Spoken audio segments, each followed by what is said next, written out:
अस्सलामुअलैकुम everyone, welcome back to my channel. उम्मीद है कि आप लोग सब बिल्कुल ठीक होंगे। तो जैसा कि आप लोग को पता है कि बकरीद आने वाली है और बकरीद में सबसे ज़्यादा जो होता है वो गोश्त जो है वो इस्तेमाल होता है घरों में, क्योंकि कुर्बानियाँ वगैरह हो रही होती हैं तो उसमें कैट्स की भी चांदी हो जाती है।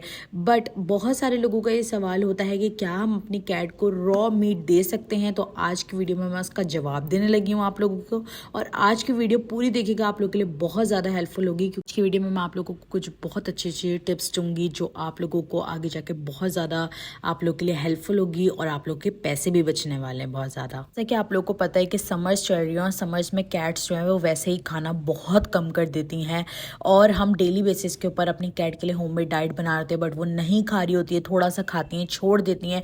तो उसमें बहुत सारे लोगों का सवाल होता है कि क्या हम अपनी कैट को रॉ मीट दे सकते हैं। तो बिल्कुल आप दे सकते हैं।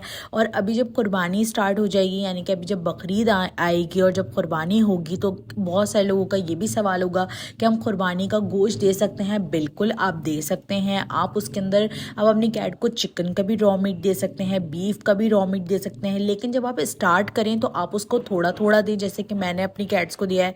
मानो तो खाती रहती है बट कैस्पर को मैंने फर्स्ट टाइम दिया है, वो पहली दफ़ा खा रहा है। तो अब बात करते हैं कि अगर हम अपनी कैट को कुर्बानी का गोश्त देते हैं खाने के लिए, तो उसमें से कौन कौन सा पार्ट जो है वो हम अपनी कैट को दे सकते हैं। तो आप सब पार्ट दे सकते हैं कुर्बानी के गोश्त का, बट ये ख्याल रखिएगा कि उसमें चर्बी जो होती है वो आपने कम से कम देनी है अपनी कैट को, क्योंकि चर्बी जो होती है वो बहुत ज़्यादा हैवी होती है, तो उससे आपकी कैट को नुकसान हो सकता है। और इसके अलावा भी बहुत सारे ऐसे पार्ट्स होते हैं जो इंसान नहीं खाते हैं और जो है ना वो कैट्स वगैरह को डाले जा सकते हैं। तो मैं तो आप लोगों को यही कहूँगी कि आप अपनी कैट को इस तरीके का कोई भी पार्ट मत दीजिएगा। आप उसको अगर आपको देना तो जिस तरीके से मैंने इसको पीसेस बना के देना है, आप भी कुर्बानी के गोश्त के इसी तरीके से पीसेस बना के अपनी कैट को देंगे साफ़ सुथरे, तो फिर वो खा लेंगी अच्छे से। इसके अलावा आप अपनी कैट को मटन और बीफ भी खिला सकते हैं। के साथ साथ जो मेरे जहन में एक सवाल आया है वो भी मैं आप लोगों के साथ शेयर कर देती हूँ, क्योंकि बहुत सारे लोग आगे जाके इसके ऊपर भी मुझसे सवाल करेंगे कि हम कुर्बानी के गोश्त से क्या हम होममेड फूड बना सकते हैं अपनी कैट के लिए। यानी कि कुर्बानी का जो बीफ का गोश्त होता है या मटन का गोश्त होता है उससे हम होममेड फूड बिल्कुल आप बना सकते हैं, अपनी कैट को दे सकते हैं। जितनी भी मैंने रेसिपीज़ आप लोग के लिए शेयर करी हैं, जिसमें मैंने चिकन डाला, आप उसमें मटन डाल सकते हैं, आप उसमें बीफ डाल सकते हैं और अपनी कैट को दे सकते हैं। बट ये होता है कि मटन और बीफ जो होता है वो काफ़ी हैवी होता है, तो आपने थोड़ी क्वांटिटी में डालना है, ज़्यादा क्वांटिटी में नहीं। बट उससे ये होगा कि आपकी कैट को बहुत ज़्यादा फ़ायदा पहुंचेगा। के साथ साथ मैं आप लोग को ये भी बता दूं कि आपने जब भी अपनी कैट को कुर्बानी के गोश्त स्टार्ट करवाना है, खिलाना शुरू करना है, तो आपने उसको थोड़े से स्टार्ट करना है। और इस चीज़ का ध्यान रखना है कि पहले से आपकी कैट जो है वो रॉ चिकन या रॉ मीट खाती आ रही है या नहीं। अचानक से अगर आप स्विच करवाएंगे तो उसको वॉमिटिंग लग जाएगी, उसको डायरिया हो जाएगा, उसको मोशन लग जाएंगे। अगर तो आपकी कैट बिल्कुल भी रॉ मीट नहीं खाती है और सिर्फ ड्राई फूड खाती है या बॉइल्ड चिकन खाती है और आपने उसे अचानक से जो है वो रॉ मीट खिला दिया है, तो मैं आपको ये बात बता दूं कि आपकी कैट को लूज मोशन लग सकते हैं और साथ ही साथ वॉमिटिंग भी हो सकती है। कोशिश करें कि अगर आपने अभी तक अपनी कैट को रॉ मीट नहीं दिया है तो आप इस तरीके से उसको छोटे छोटे पीसेस बना के दीजिए, जैसे मैंने बना के दिया आप अपने बच्चों को, और आप उनको थोड़ा थोड़ा देना स्टार्ट करिए।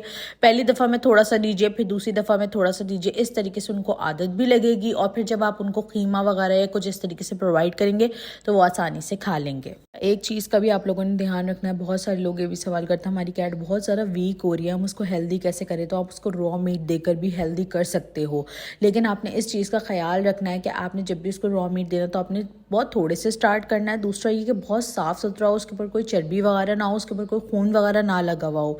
और आप खुद ही अपने देखेंगे कि कुछ टाइम में आपकी कैट जो है वो काफ़ी हेल्दी हो जाएगी। अगर वो बहुत ज़्यादा वीक है, अगर तो उसका वेट बिल्कुल ठीक है तो आप उसको थोड़ा थोड़ा प्रोवाइड कर सकते हैं, कभी कभी तो वो चलता है। बट अगर बहुत ज़्यादा वीक है, कुछ नहीं खा रही है, तो आप उसको रॉ मीट देकर भी देख सकते हैं। लेकिन इसके साथ साथ मैं आपको ये बता दूं कि आप अपने किचन या अपनी कैट को तो रॉ मीट दे सकते हो, बट अगर आपकी एजेड कैट है यानी कि 5-6 साल के ऊपर है या उतनी है, तो आप उनको नहीं दीजिएगा, उनसे आपने अवॉइड करना है। उनको आप चिकन दे रहे तो आप उनको सिर्फ चिकन दें, उनको आप रॉ मीट वगैरह नहीं दें, यानी कि बीफ या मटन वगैरह आप उन्हें नहीं दीजिएगा। कि ये जो रॉ मीट होता है ये उनके लिए काफ़ी ज़्यादा हैवी हो सकता है, यानी कि काफ़ी हैवी प्रोटीन डाइट हो सकती है उनके लिए। तो आप लोग आज ही से अपनी कैट को रॉ मीट खिलाना स्टार्ट करेगा और मुझे कमेंट सेक्शन में ज़रूर बताएगा कि आपकी कैट ने रॉ मीट खाया या नहीं, और किन किन लोगों ने, किन किन कैट्स ने जो है वो रॉ मीट पसंद किया। इंशाल्लाह ताला नेक्स्ट वीडियो में आप लोगों के साथ raw meat versus boiled meat आप लोगों के साथ शेयर करूँगी।